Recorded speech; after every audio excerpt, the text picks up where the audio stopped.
It's VJ Franske here with the XR20 classic drum machine from Akai, and then here's the new MPC Live 2. Why do I have these two connected? Well, I was just thinking, I was looking back. One of my most popular videos is a discussion of the XR20, the beat making basics. It's great to see people still using the XR20, and I thought I might have a discussion of it here, but compare it with the MPC Live 2.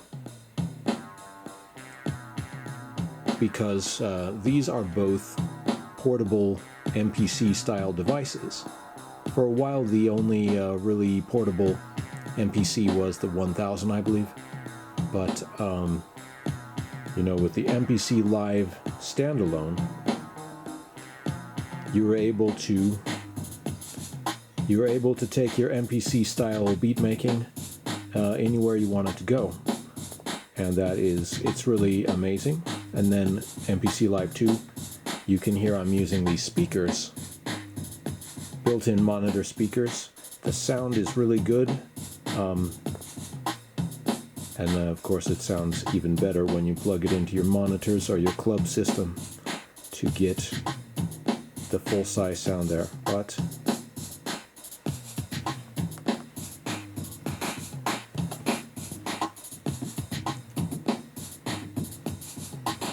could you get ready for owning an MPC Live 2 by playing your XR20? Yes, you could. There are definite similarities. I mean, they've kept the basic functions, the basic pad, the note repeat, the samples, pad banks, and different things all over the years. There are some differences, of course. The XR20 has fewer pads, and the pads are smaller.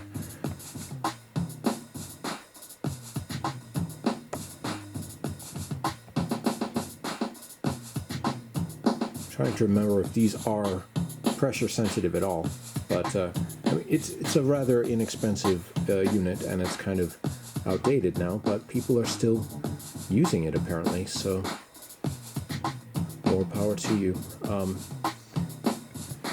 You could circuit bend the XR20, and I'll probably eventually do that with this one. Just add pitch adjustments and other type of things, because circuits are fairly simple inside an earlier device, of course. You definitely don't want to try circuit bending a modern MPC. It's too complicated, and it's way too expensive to risk that kind of damage unless you are a total pro. But still, the complicated chips and everything they make circuit bending very difficult. Now, if you want to get into MPC style beat making and you don't have enough money for an MPC yet, what I would recommend these days is an iPad or just your phone. Get a app that you can still have. There are several different MPC apps for iOS, and there's also Beatmaker, which is not by Akai, but it's similar and it's good. There's a lot of choices on the App Store, so you're not going to run out of choices, but still, I've got to say it's incredible to finally have these pads to play, because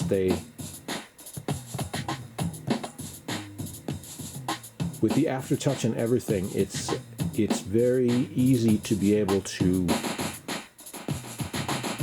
Do you hear that?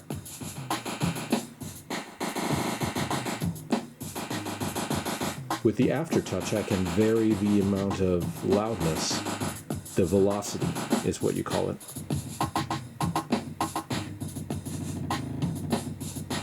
And you can switch the note repeat speed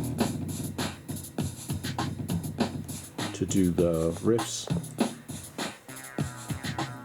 In addition to the sampling functions of the MPC Live, there's also these great plug-in voices that you can use.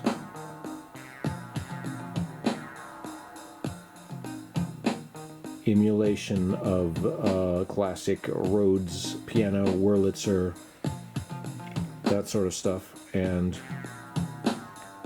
the tube synth, which are great synthesizers for your EDM use or your hip-hop and trap, to be able to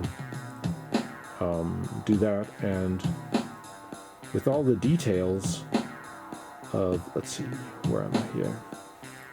There's a lot of complexity though, so take time to really get to know it. I need to change to another track here. There it is, the tube synth. Now when I go into Program Edit, I see the oscillators from the tube synth and the other functions here, but a lot of things to adjust.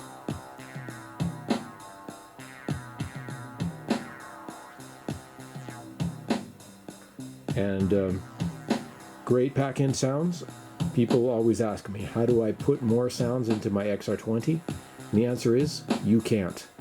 It isn't a sampler, it's a rompler. It plays back samples that are included in the chipset, basically. And that's it. But MPC Live 2 has a internal solid-state drive that comes loaded with a lot of samples. So you are ready to use those samples if you want, but you don't have to. You can just start a new sequence and sample in from vinyl, sample in from any sound source. You can connect your iPad with, you can use, let's see, Ableton Link. So it's wireless sync between the MPC and other devices, keep some in time. Now here, if you notice, I still have the classic MIDI cable. People still ask me questions like, how do you sync XR20 or these things? I recommend a MIDI. I don't know if you can hear that there. I've got these percussion sounds in here. So I'll try those. Let's see, track 4. All right. Go to the note repeat.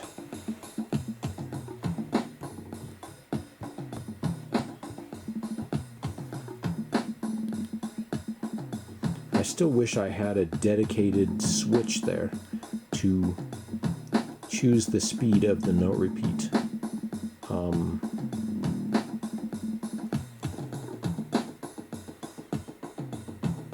I think what I need to do is raise the volume. There, you can hear it a bit better. And actually what I can do on here is mute.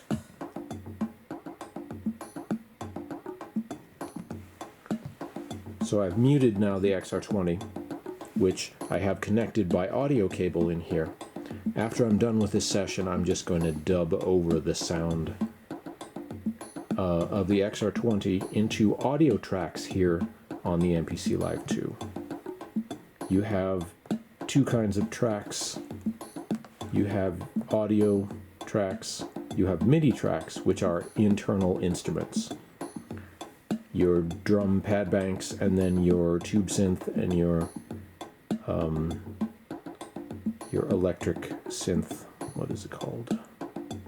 Yeah, it's called electric, that's right. Your electric synth, but then you also have these audio tracks. I already have it set up for recording the XR20 after we're done doing this. But lots of capabilities. And could you produce your album entirely on MPC Live? You could. It has the capability to render out finished files, and you can export them on a memory card or other ways.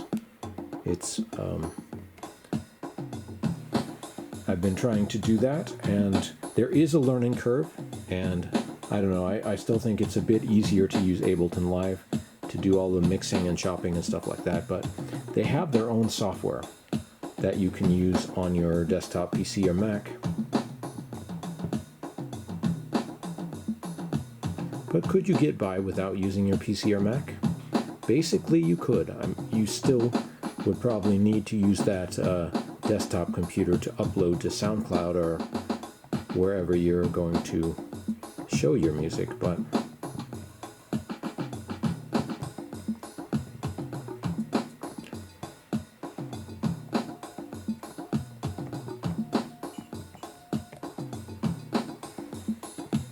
can I play the pads on both at once? Why not?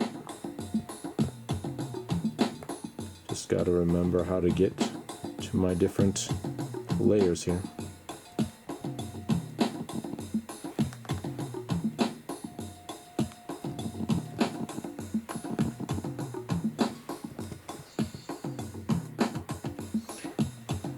Anyway, if you have any questions, leave them below the video. Make sure to read the manual online, because these things both have a manual that you can read. Don't ask the most obvious question, but if you've already thought through it, I'm interested to see what people do with this gear. Obviously, the MPC Live is a big hit. It was hard to even find one in a store because everyone is using them, and I can see why.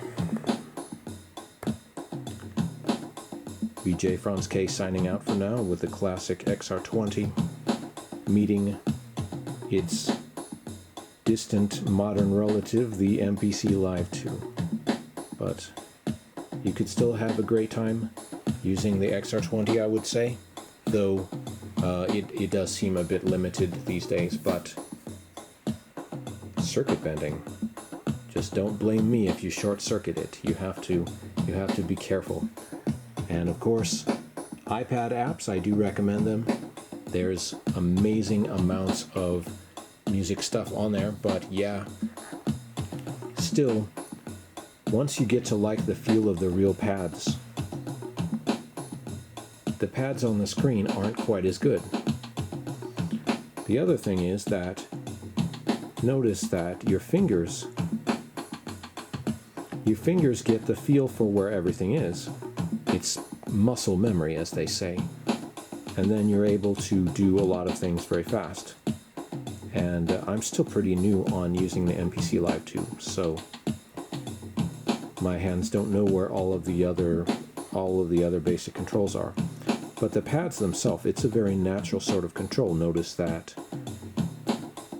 here's a small hand and here's a normal sized hand. Your reach to be able to get to the places on those pads.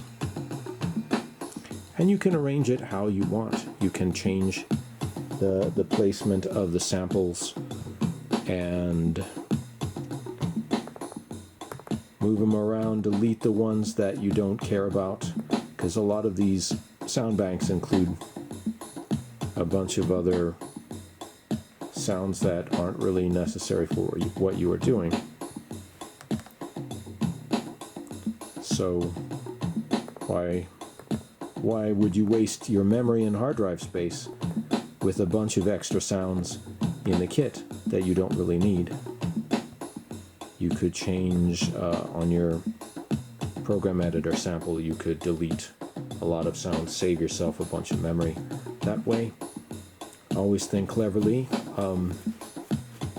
The sampler feature, it's ready to record. I was recording off of some classical music vinyl earlier in the week, actually. It's cool if you have an idea for sampling stuff that other people wouldn't think of. I say go ahead and do that, because people have already thought of most of the obvious samples that you can use at this point. With the history of hip-hop and techno, EDM, whatever, mashups, people have already mashed up the obvious stuff. So that leaves you're searching in the record stores, the crates, or maybe your own classic record collection to find the special samples that only you know about. And then you can mix that stuff And then people may give you funny looks and say, what is that? But you might have a hit on your hands. You might. Something that only you remember about. Could be something that a lot of people will connect with later. So that's cool.